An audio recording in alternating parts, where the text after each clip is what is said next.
Welcome to Bloomington Today. I'm Lori Schulte. Thanks for joining us. First, we bring you the buzz for the week of September 23rd through the 29th. After weeks of prep work, construction is well underway at the Old Cedar Avenue Bridge. You can see here a temporary bridge is being built alongside the historical one. It allows crews to get their equipment near the bridge and over the water. It's about halfway across the lake now, and both cranes are on the temporary access span. The deck on the Old Cedar Avenue Bridge is being removed and should be completely gone by the end of the month on the first two spans. When our cameras were there, piles were being drilled into the ground for the shoring foundation, a structure that will support the old bridge. After the deck is removed, part of the bridge will be lifted so crews can work underneath it. That's where most of the damage is, thanks to years of salty roads corroding it. The bridge is set to open in November 2016, but depending on delays, may not open until the spring of 2017. City staff and the business community got together for a first-time event at City Hall. Business Day allowed chamber members and city staff to connect and build relationships. There were several booths set up highlighting services, products, and opportunities offered around Bloomington. There were also two main group sessions. The first one highlighted key findings from the city's National Business Survey. During the second one, a panel discussed what an employee and customer of the future would look like. It was the first business day at City Hall, but chamber members are already calling it a hit. I've really enjoyed seeing all the information that they're presenting. It's great to see that the city be so forthright with the results of the surveys that they've received, and also their plans on where they plan to take things and what they want to do based on the information that they received. I think the event is great. I think any opportunity for us as a college community can engage with our civic community, our business community, because in order for us to move our organizations forward, we got to work together. So I think this event is great, and it does exactly that.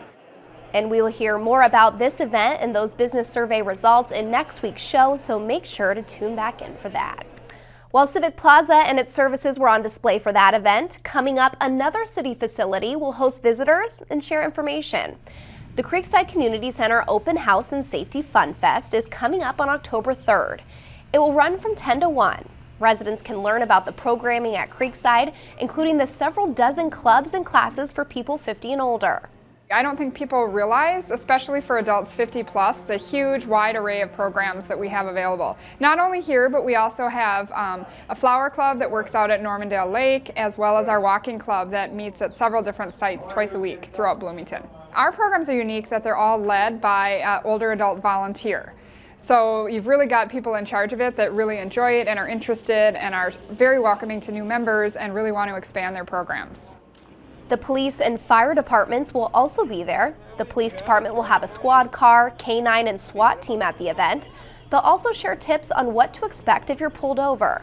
The fire department will have a truck on display, and we'll talk about safety topics like carbon monoxide poisoning, heating your home in the winter, and smoke detectors. This year we're really hoping to have it be community-wide and all ages. We really hope that everyone can come out and see what Creekside's all about. Again, the open house will take place on October 3rd from 10 to 1 at Creekside. That's at 9801 Penn Avenue South. A unique meeting of the Bloomington Police Department's past and present. The city's last constable stopped by City Hall to talk with Chief Jeff Potts. A constable was a law enforcement officer for a village. There were two of them. They were re-elected every 2 years. And you mainly took care of little things you saw, like a speeder or stop sign or something, and also served papers for the court system. That was about all of the duties that were involved. That's Bob Nastrom, and he served as constable of Bloomington from 1954 to 57. He shared stories about the job. He even brought his old ticket book and badge. He also talked about what Bloomington was like in the mid-1950s. A great majority of the roads were gravel. Old Shakopee, of course, was a paved road. Lyndale Avenue was a paved road. Those were the main roads. Penn Avenue, I believe, was gravel at the time. The Bloomington Police Department formed in 1953, eventually eliminating the need for constables. That's when Bob started serving as the bailiff at the courthouse and then constable of Savage. It's just something I've gotten into young and just kept on going with. And enjoyed the work I was doing and felt I was helping the community. If you want to hear more from this interview, keep an eye out on this channel for a long-form segment set to air in the coming weeks. Looking to get rid of old documents? There's a free shred event coming up. Saturday, October 3rd, head over to the Public Works Building for Free Shred Day. The event is put on by Human Services in partnership with the U.S. Federal Credit Union. It will take place in the northeast parking area, and each person can bring up to 2 paper boxes. The Public Works Building is located at 1700 West 98th Street. That is the buzz on Bloomington today for the week of September 23rd through the 29th. If you would like to watch other stories from the show, go to this week's playlist. There you'll find a couple pieces highlighting 2 longtime employees.